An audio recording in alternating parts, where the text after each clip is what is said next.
नमस्कार।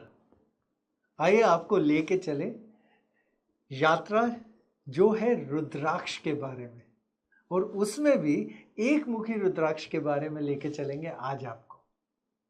एक मुखी रुद्राक्ष जो स्वयं शिव के रूप है।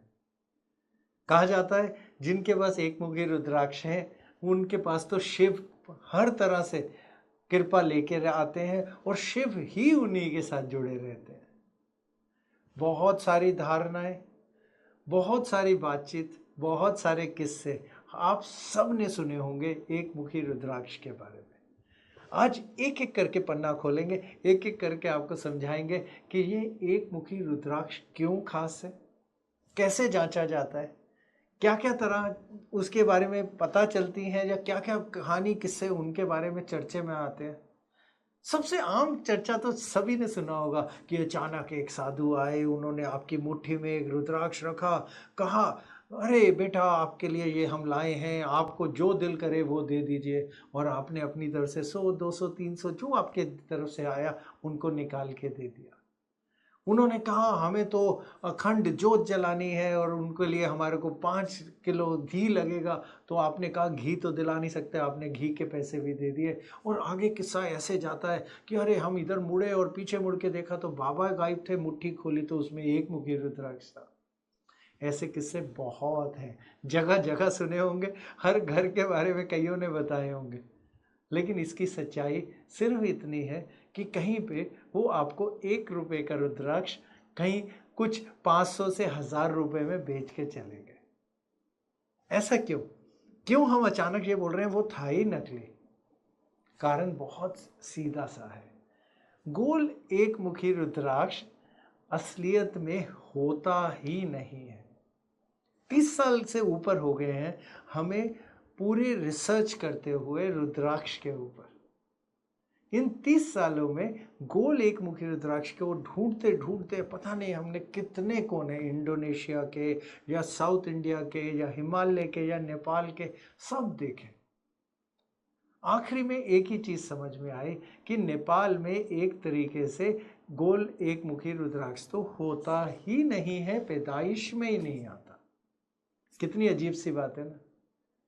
आपने कितने किस्से सुने हैं, इंदिरा गांधी जी ने अपने गले में रुद्राक्ष एक मुखी की माला पहनी थी, और गुलशन कुमार अपनी मृत्यु के समय अपना एक मुखी रुद्राक्ष नहीं पहने हुए थे, या नेपाल के राजा के पास एक मुखी रुद्राक्ष की माला होती है, या महाशिवरात्रि के दिन एक लड्डू के अंदर एक मुखी रुद्राक्ष डाल दिया जाता है जो किसी एक जन को मिलता है। सब किस्से, लेकिन असलियत में एक आदमी, एक प्राणी हमारे सामने नहीं आया। अपनी जिंदगी में हजारों के हिसाब से हमने रुद्राक्ष देखे, उन हजारों रुद्राक्षों में एक भी असली एक मुखी गोल रुद्राक्ष नहीं निकला। तो जब एक मुखी गोल नहीं होता और नेपाल में ही नहीं होता और कहीं नहीं होता तो कहां से आता है? एक मुखी रुद्राक्ष काजू दाने की शेप में मिलता है और वो साउथ इंडिया का होता है। तो एक मुखी जो उनका ऑल्टरनेट या उनके जो गोल वाले के बदले में हम इस्तेमाल कर सकते हैं वो है काजू दाना। और रुद्राक्ष के बारे में हमेशा उसमें एक छेद करने की जगह होती है और एक उसकी टेल यानी पूंछ यानी उसका आखिरी हिस्सा होता है जिससे हम छेद करते हैं उनके बीच में। उनके मुख उनके ऊपर से शुरू होते हैं। तो एक मुखी रुद्राक्ष हमारे सूर्य देव को अर्पित करते हैं या उनकी चीज है।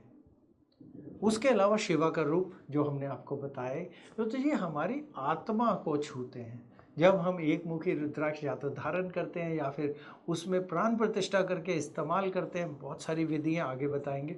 तो वो जब हम करते हैं तो वो हमारी आत्मा को छूते हैं। आत्मा हमारे को डिटैचमेंट की तरफ को लेके जाती है, या फिर हम ये बोले तो वो कहीं हमें अध्यात्म की तरफ को लेके जाती है। और यही आत्मा हमारे को, अगर ये बोलें किसके लिए अच्छा रहता है, जिसका सूर्य बहुत कमज़ोर हो, अच्छे घर का मालिक हो, अच्छे घर में बैठा हो, उसके लिए बहुत अच्छा रहता है।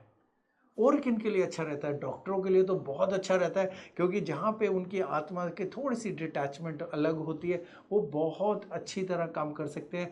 या फिर जो डॉक्टर बनना चाहते हैं उनके लिए भी बहुत अच्छा रहता है। जो गवर्नमेंट की जॉब्स में जाना चाहते हैं उनके लिए भी बहुत अच्छा रहता है। और एक मुखी रुद्राक्ष के बारे में जितनी भी मान्यताएं आती हैं कि उसके ऊपर ओम होते हैं, शिवलिंग होते हैं, त्रिशूल होते हैं या सर्प का कहते निशान होता है, ऐसा कुछ नहीं है। एक मुखी रुद्राक्ष का मतलब होता है उनका एक मुख जो शुरू है ऊपर से देखा जाता है और जिसको हम एक्सरे से चेक करते हैं। उसके अलावा बहुत महंगे वाले एक मुखी रुद्राक्ष जो बहुत पतले होते हैं वो हमेशा मार्केट में बहुत आ जाते हैं। वो कौन से होते हैं? जिनको हम कहते हैं स्वर रुद्राक्ष या स्वार रुद्राक्ष। यह स्वार रुद्राक्ष वो रुद्राक्ष है जिसमें एक नीचे रुद्राक्ष होता है और ऊपर एक पतला रुद्राक्ष का छोटा हिस्सा जुड़ा होता है। जब हम ऊपर के हिस्से को अलग कर देते हैं तो वो एक मुखी की तरह ही दिखता है। और इस रुद्राक्ष को जब हम चेक करने की कोशिश करते हैं ये बिल्कुल एक मुखी जैसा ही दिखता है और लोग तो इसके लिए करोड़ों मांगने लग जाते हैं। लेकिन अगर हम ये बोले इसमें उतनी शक्ति होती है एक मुखी जैसे, हमने उसकी पूरी ऊर्जा के पूरे प्रशिक्षण करके देखे, नहीं होती है। तो हमारे पास अगला चॉइस क्या बचता है? हमारे पास एक ही चॉइस बचती है कि हम हमारे साउथ इंडिया यानी दक्षिण भारत की जो पैदाइश है वो वाला रुद्राक्ष इस्तेमाल कर ले और वो साल के अंदर 20-25 हज़ार पीस ही आते हैं, उससे ऊपर नहीं आते। तो उसके बारे में भी चेक करके जो लैब से चेक करके करें तो हम उनको अपने लिए अगर इस्तेमाल करते हैं धारण करके या प्राण प्रतिष्ठा करके या अपने लिए अलग अलग तरीक़ों से इस्तेमाल करते हैं तो एक मुखी रुद्राक्ष वो है जो हमारी सीधी आत्मा से हमारे साथ को जोड़ता है। ये वो हमारे को वो शक्ति और ऊर्जा देता है जो हमारे को सही डिसीजन के लिए चाहिए होती है। सूर्य के रूप में ये हमारे को वो सारी की सारी बदलाव हमारे शरीर के अंदर लेके आते हैं जो सूर्य देते हैं, जैसे विटामिन डी की कमी या हमारी हड्डियां मजबूत होनी या उसके अलावा सही डिसीजन लेके या गवर्नमेंट वालों के साथ अच्छे रिलेशन या बड़े जो भी प्रतिनिधि हैं, जो बड़े लोग हैं, जो बड़े उच्च पद वाले लोग हैं, उनसे हमारे रिलेशंस भी अच्छे करता है।